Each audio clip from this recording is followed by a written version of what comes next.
tapos na kaming kumain sa Two Seasons. Ito yung takeout namin. Oh.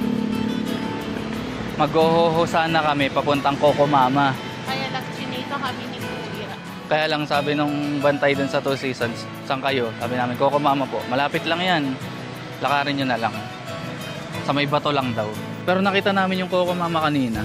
Parang malayo. Parang medyo malayo. Pero sige, pagbigyan natin si Kuya since alam mo naman kami, mababait kaming tao, ayaw namin nagde-decline ng nakikita nyo ba yung halo namin eh? Questions ng mga taong mababait naman. Tsaka exercise na rin. Pampababa na rin ng ano. Tama. Super nabusog talaga kami sa Diyos ko, Two Seasons. Ewan ko talaga, promise. Pampababa ng amats. Sobrang sarap. Tapos yung ho-ho, parang singit ko lang din. Sulit talaga kasi isang bayad. Kahit anong oras na... Tsaka yun, ang maganda pa kamo, yung... Ang galing talaga ng ano, ng nakaisip nung ho-ho na yun. Southwesters ata. Parang sila lang yung nakita ko nga. Ang galing nung ano nila, nung naisip nilang ganun. Aircon pa yun. Aircon. Para siyang, di ba yun nga, kita naman nila sa mga video. Parang yung mga e-bus sa ano, Egypt. Modernized jeep. Parang ganun. Lakad tayo. Egypt. Egypt pala, hindi siya modernized jeep. Egypt. O, Parang diba, may Egypt sa metro. Medyo malayo. Ganun talaga pag ano, pag local. Para kasing familiar ka na dun sa ano, sa lugar. Malapit lang yan. Para man sa probinsya din. Sige, lakarin mo na lang, malapit lang yan. Ilang tayo na naapakan mo. Wala meron pa man din tayong ano? ho-ho. Sa bagay, sabi mo. Experience na rin. Oo. Gusto kong pumunta ng Island Souvenirs. Daan tayo. Saan nga yun? Station 2. Sa station, may D-Mall. D-Mall. Walking trip. Mga trip talaga. Hi, Boracay. Hi, Boracay. Sabi na, pag pupunta ka sa isang lugar, para malaman mo ang kultura, pumunta ka sa palengke.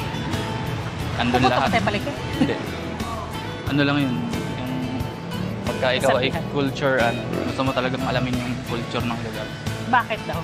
Bakit palengke? Doon pumunta mga lokal. Oo. Yung kultura ng mga lokal, doon mo makikita talaga. Kung paano sila tumawad, kung paano sila maghimay ng isda. Uy, walang naghihimay ng isda sa palengke. Wala. Yan, malapit na. Uy, stop. Stop daw. Stop ka daw. Stop kami. Diba? Kala ko pati kami, stop. Pati tao po mag-i-stop. Kaya kami tumigil. Natawa si Kuya eh. Umuo siya eh. Tapos natawa siya. Hindi ba delikado dito? Bamboo. Spaces for rent.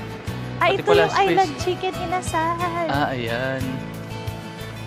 Ito yung, Island Chicken Inasal. Masarap din daw dyan eh.